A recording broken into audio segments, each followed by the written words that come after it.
Hi,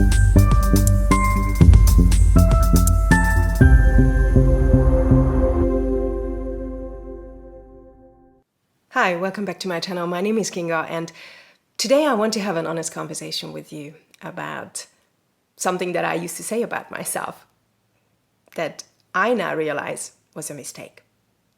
In two of my previous YouTube videos, some months ago, maybe probably even more than 6 months ago, I introduced myself as a meditation creator and a healer. And while I meant it in the most genuine and excited way, I've since realized how misleading and even kind of ego-driven the word healer can sound. When I first started my journey into the world of body work and healing, I was genuinely thrilled. I had learned this incredible technique called the spinal flow technique, which has the potential to release physical and emotional and chemical blockages from the body, from our spine and the nervous system. And I remember I was just so passionate about helping others that I thought calling myself a healer was the right way to introduce myself and describe what I do. But now I see how that word could be interpreted in a very different way. It might sound like I have some sort of a special power, as if I'm the one responsible for your healing. And honestly, that's not true. Here's what I think. Healing is a deeply personal process. No one can heal you except you. Sure, I can facilitate and guide and support you on your journey. I can also create the space, provide the tools, and offer my insights. But the real power to heal comes from within you. Now, in the spinal flow technique, we say that every spinal blockage has its own origin and story to tell.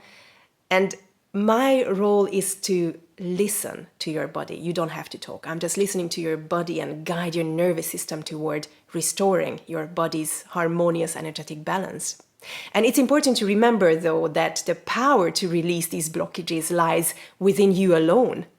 I'm not the one releasing the blockages. My part is simply to facilitate the process.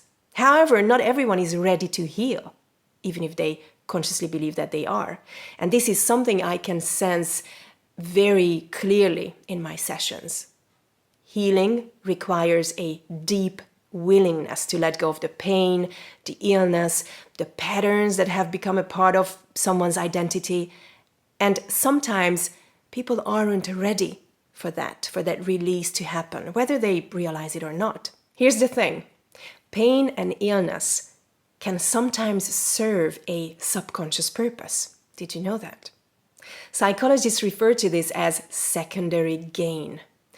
It's the hidden benefits a person might get from staying in a state of discomfort or illness. For example, someone might receive extra attention and care or sympathy from their loved ones, which can feel comforting, I know, and even essential at times, especially if they feel emotionally unsupported otherwise. Now, others may feel a sense of safety in their pain because it allows them to avoid responsibilities, challenges that they have to overcome, or changes that they need to make in their lives. Now, this isn't about judgment or blame. It's about understanding how complex the human mind and the body and emotions are. Research in behavioral psychology and neuroscience shows that the brain's reward systems can reinforce patterns, even those that we think of as negative. If a person unconsciously associates their illness with receiving love or avoiding stressors, their brain may resist letting go of that state. And in my experience, I can often sense when someone is holding on to their pain and not willing to let go, because their body, their energy, or even their nervous system communicates a kind of resistance. They may truly want to heal on a conscious level, but on a deeper subconscious level, they may not be ready to release the pain. And that's okay. It's part of their healing journey. And healing is a process, a journey, and readiness is a critical part of it. For some, the first step isn't physical healing itself, it's recognizing, realizing, and addressing the emotional or psychological patterns tied to their condition. This is a deeply personal journey, and not everyone is in the same place when they begin. Healing is as much about letting go as it is about recovery. And when someone is truly ready, the transformation can be profound. And just as we hold the power to heal ourselves, we also hold the power to make ourselves sick. Science has shown us that chronic stress, negative thought patterns, and unresolved emotional trauma can all manifest as physical ailments. It is proven that our mental and emotional states directly affect our physical health. Now, Dr. Bruce Lipton explains this beautifully in his book, The Biology of Belief. He shows how our thoughts and beliefs influence our cells at a biological level. For example, when we are in a state of fear or stress for a long time, our bodies release stress hormones like cortisol, which suppress the immune system, disrupt digestion, and prevent the body from healing. Now, on the other hand, positive emotions, gratitude, love, joy, and a calm mind and nervous system can trigger the release of healing chemicals and improve our overall well-being. And I'm not telling you all this to scare you. It's not about blaming yourself for getting sick either. It's about recognizing your immense power. Because the same mechanisms that can contribute to illness can also work in reverse to promote healing and vitality. And this realization, I believe, should feel empowering because it means that you are never powerless. By shifting your mindset and emotions and changing your habits, you can actively participate in your healing process. And incorporating practices like meditation, breathwork, and fascia movements into your daily routine can be incredibly transformative. Now, this trio has become a deep passion of mine, and I might create an online course on it to share with you in 2025.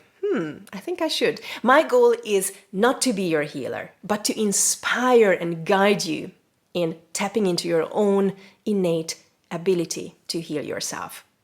This has become especially important to me recently as some of my dear clients back in Stockholm, whom I've left behind while traveling the past probably 6 months, have reported a decline in their health since I left. And this truly saddens and even frustrates me on a personal level and makes me want to do more on a professional level. Because I believe that people's health should not depend on other people's time, skill, and availability. And no one should take that responsibility for anyone either. It just doesn't serve anyone in the long run. I'd much rather equip people, you for example, with the skills to care for yourself and take charge of your well-being. Now, when I called myself a healer back in the days, I unintentionally gave the impression that healing was something that I could do to you. But that's not how healing works. I hope you understand it by now. Healing isn't something external that you receive from someone. It's an internal process that you or someone helps you to activate. So if I'm not a healer, then what am I? I like to think of myself as a guide, a facilitator, or a supporter, because I create spaces and experiences where you can access your own healing potential. Think of me as a flashlight. I can help shine a light on the areas within you that need attention. But you are the one who has to walk the path. And as Rumi said, the wound is the place where the light enters you. I believe he meant that our deepest pain and struggles and vulnerabilities can become the entry points for growth, transformation, and enlightenment. So if you are on a healing journey, and I believe most of us are, remember this: you are not broken. You don't need someone to fix you. What you need is to reconnect with yourself. Listen to your body and allow your mind and spirit to guide you toward balance and wholeness. Now, thank you for listening to my reflection today. I hope that this or any part of this resonated with you and maybe even inspired you to see yourself in a new light. You are more powerful than you think. And the answers that you seek are already within you. Now, if you want to know more about me, what I do, my meditations, the spinal flow technique itself, just go and visit my website, kingakremer.com. And if you want to then like, share with others who could benefit from this, subscribe to my channel for more, and I hope to see you around. Take care.